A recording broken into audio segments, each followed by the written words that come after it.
The book of Genesis, chapter 1. In the beginning, God created the heavens and the earth. Now the earth was formless and empty. Darkness was over the surface of the deep, and the Spirit of God was hovering over the waters. And God said, "Let there be light," and there was light. God saw that the light was good, and he separated the light from the darkness. God called the light day, and the darkness he called night.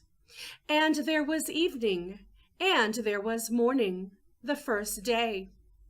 And God said, "Let there be a vault between the waters to separate water from water." So God made the vault and separated the water under the vault from the water above it. And it was so.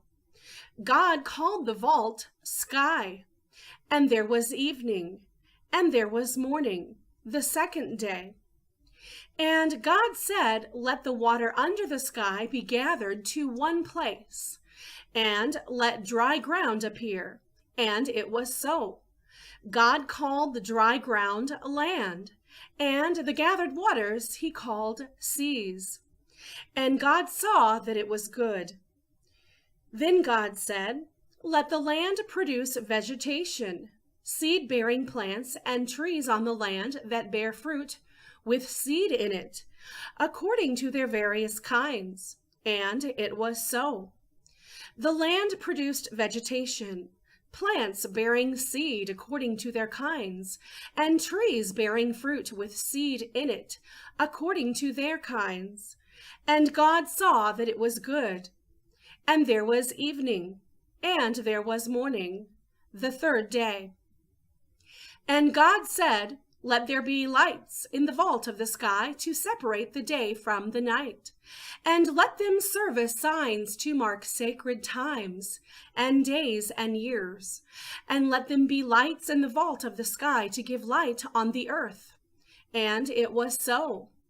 God made two great lights, the greater light to govern the day, and the lesser light to govern the night.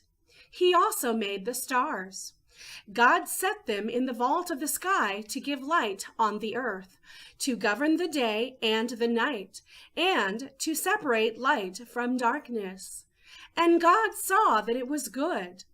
And there was evening, and there was morning, the fourth day. And God said, "Let the water teem with living creatures, and let birds fly above the earth across the vault of the sky." So God created the great creatures of the sea, and every living thing with which the water teems, and that moves about in it, according to their kinds, and every winged bird according to its kind. And God saw that it was good.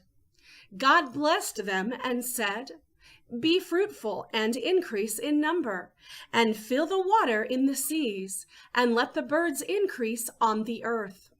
And there was evening, and there was morning, the fifth day.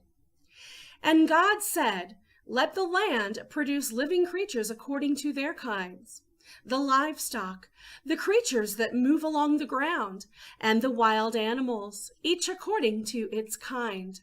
And it was so.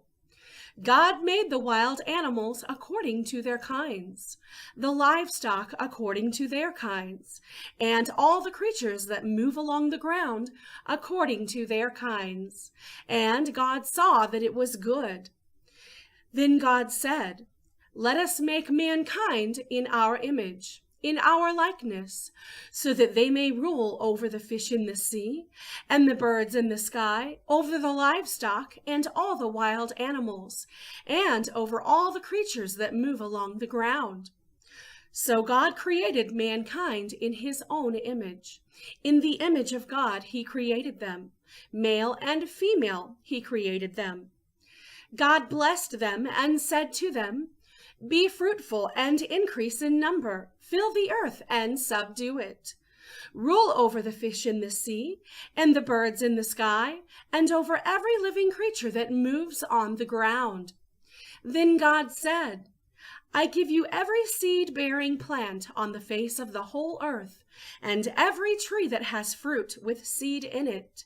They will be yours for food.